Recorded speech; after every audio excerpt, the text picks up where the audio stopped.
Welcome to another episode of The Ordinary Gentleman.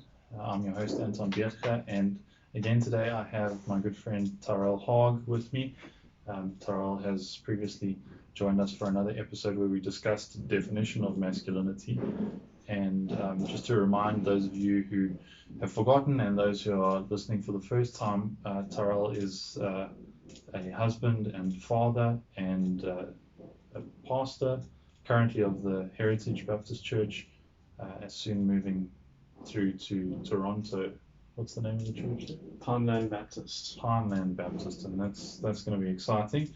But Tyrell also has his own podcast, Table Talk with Tyrell, which you can find on his blog, which is called convictedconverted.com. It's called convictedconverted.com.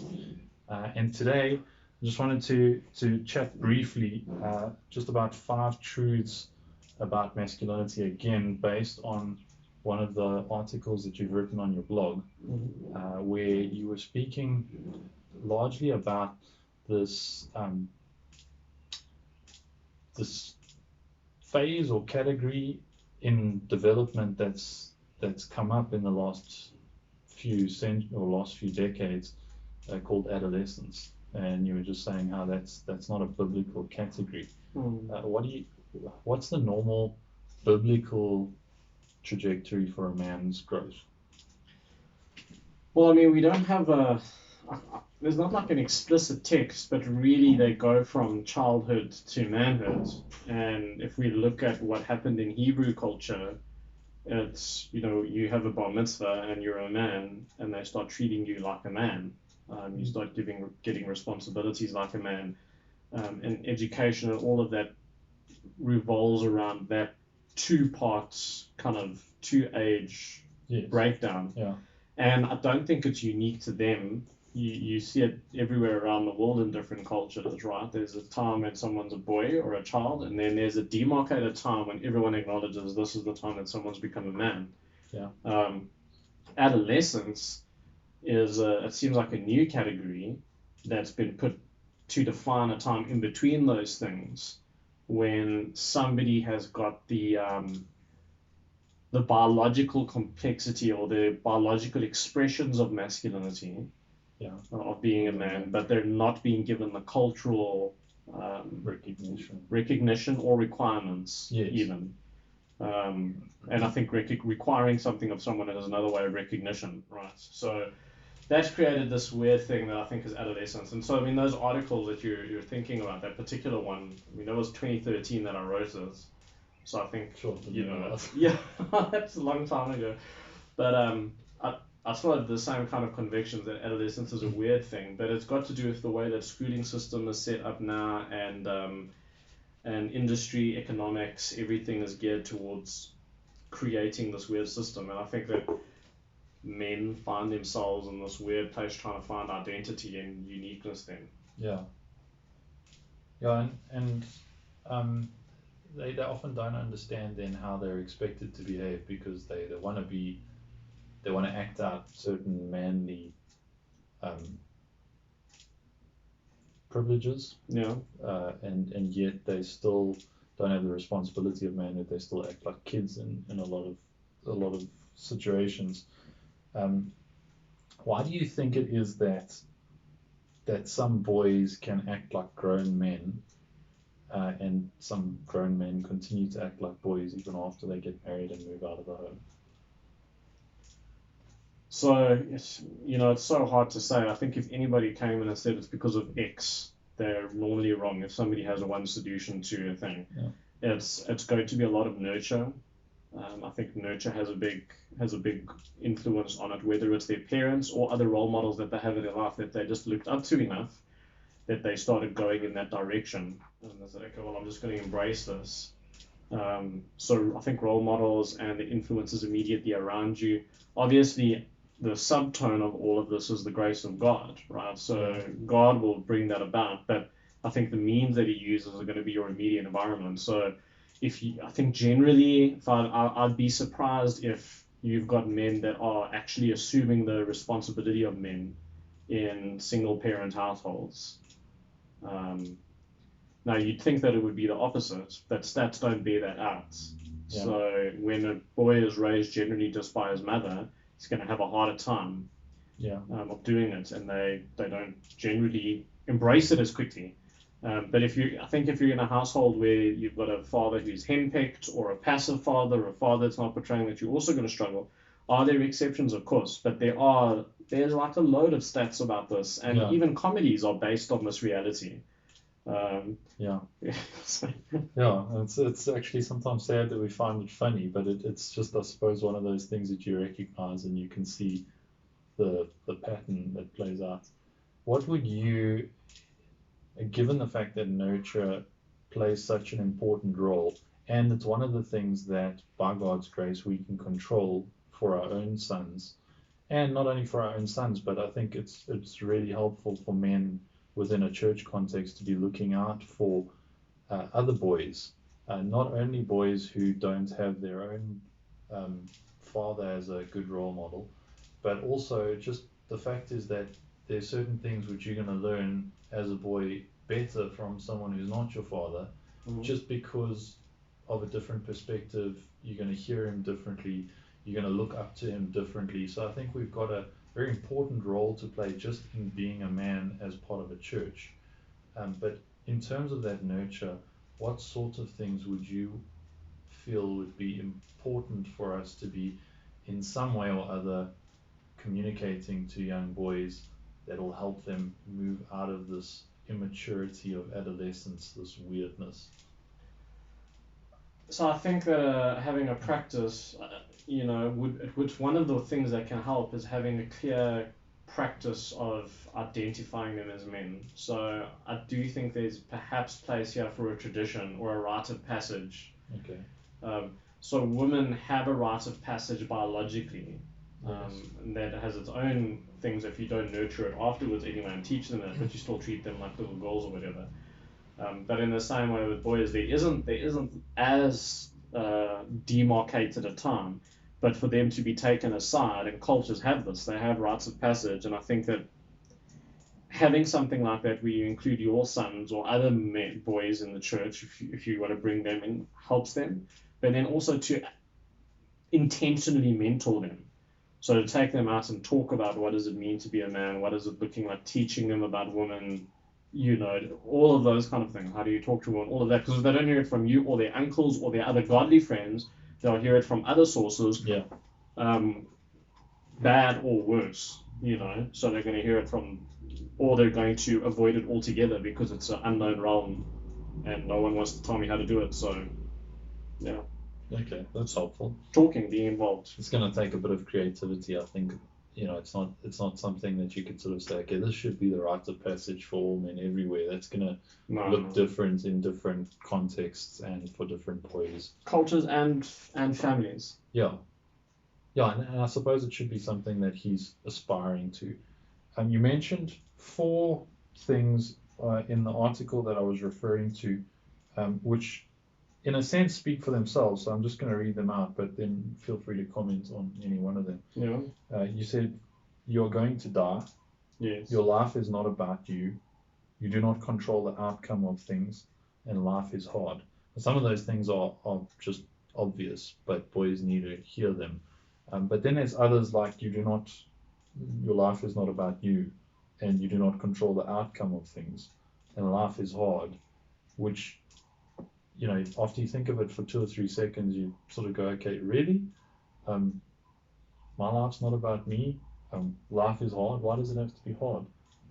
You do not control the outcome of things. I thought you wanted me to be responsible. Do you have anything to just add to that? Yeah, so, when you look at, I was thinking about the Spartans, so we all know the whole story of the Spartans. Now, they've got terrible things in their culture, it's like heavy stuff, and very terrible expressions of homosexuality and pederasty. But one of the things that's interesting is that the men, when they're being mentored to become actual Spartans, are taught that your value is going to be your contribution to the city. Okay. So they're taught all the way from the beginning, it's about the city and my contribution to the city. It's not that it's just about me. Whereas today, everything is about, just go and express yourself. Yeah. It's not about my optimization of myself for the good of my family, for the good of my society, for the good of those around me. Yeah. And I just picked Sparta, that I could pick a whole lot of different cultures. It's all the same. But because life is hard, they need those that are hard to be providing for the rest of the society. Because if those that are biologically able to be hard don't become that, don't endure the hardship and the difficult things, society will fall apart because the weeds will invade and no one's there to chop it down. Yeah. Yeah, and I suppose counterintuitively, when life is all about you, well, you're quite small in the big scheme of things, and so there is that lack of meaning. But when you're part of a bigger whole, there's you can actually, like you were saying, provide value by being what you ought to be. Um, yeah. So would you say that a man or a boy can grow in his masculinity? Oh yeah, no, definitely they can. There's in all aspects of masculinity, there's room for growth. There's a ceiling, but it's a flexible ceiling. Okay. And so for example, if we speak about masculinity, one of the expressions is your biological, manliness or manhood, whatever that is, and part of that is physical strength. But there's a ceiling to how physically strong you're going to be given your biology. Yeah. In the same way, how it expresses itself in society, so is going to be based on the natural talents and gifts you have. There's an upper limit to how administratively savvy you can be. Yes. But pursuing that is a worthwhile task. Okay. Right. So, but the problem is that people don't pursue all of those things in balance. People will pursue one thing and they'll leave everything else out. And typically, what happens for us as Christians is we embrace a kind of Gnosticism where physical is bad and spiritual is good. Yeah. And so we, kind of push down the physical expressions and pursuing those and only look at other kind of expressions of intellectuality or whatever because somehow that's more spiritual, which it's not. Yeah.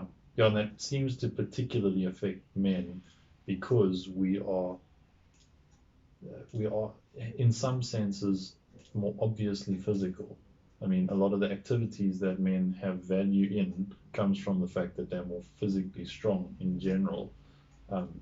And so if we're going to neglect the physical side of things just for the intellectual, spiritual side of things, as false as that dichotomy is, that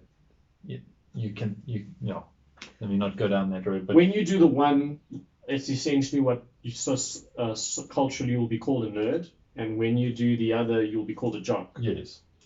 And they're right to mock both groups. The irony is that both groups are mocking each other, whereas Christians, we should be saying God is made as a whole person with all of these aspects that I ought to rejoice in. And I should be making the most of it. So I appreciate that. So not everyone can be as strong as the next guy, but you should be pursuing becoming as strong as you can be. Yeah. I Given, can't also be as smart as the next guy. Yes. But I should be pursuing as smart as I can be. Yes.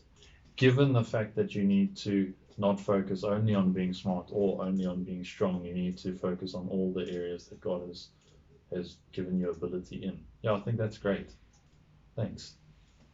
Anything else from your side in terms of growing in masculinity? Yeah, I mean, I don't think I've figured it all out, but since I wrote this in 2013, and then another article more recently, I'm kind of getting to a point where I feel right now, I might change on this, but I feel like now like I don't want to write anymore about masculinity, like I just want to live it. Okay. And it should be pretty obvious to others without having to keep talking about it, because there's a lot of people that are talking about it, and I get disappointed very often when I hear them, even in our Christian circles. And so I'm kind of like just saying, you know what, let's just go and just be it, because when people then see it, they will know that it's there.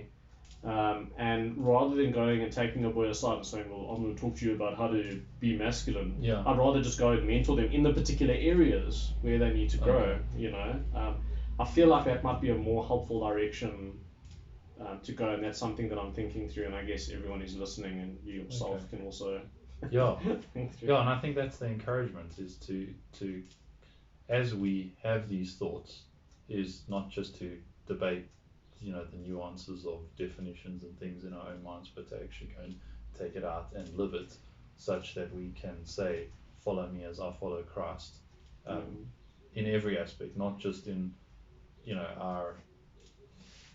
the way that we love one another, but in the way that we actually look the way God has designed us to look.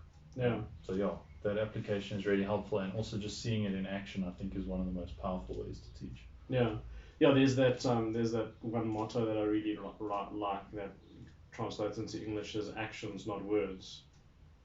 And I'm like, so there's enough verbose talk about it. There's a whole conversation, the whole blogosphere that's dedicated to the subject, and this pull and that pull and all of these things, and I'm just like, just go and just do it. And stop talking about it and live it up, and people will identify it. So there is still room to speak about it, and we do need to speak about it. And so I appreciate this show for that purpose. At the same time, it's helpful that yourself and your co-host are living it at the same time, and that's visible to the people that hear. Well, you're just not talking about growing. There's a visible growth, and Paul says that to Timothy. He says that your progress be seen by all. Right? And so that's fine for us to see progress through our life and the maturing in all of the different areas. And sometimes at different stages, there's different areas that are growing, and I think that's fine and natural. Great. Well, thanks again for coming on and spending the time here talking to me. And wish you well as you go on your open this new chapter in your life. Thanks. And no doubt there'll be a lot of challenges and a whole different cultural context on that side in which to live out biblical masculinity to the glory of God. Thanks so much, Anton. Thanks again, and may God continue to find us faithful. Amen.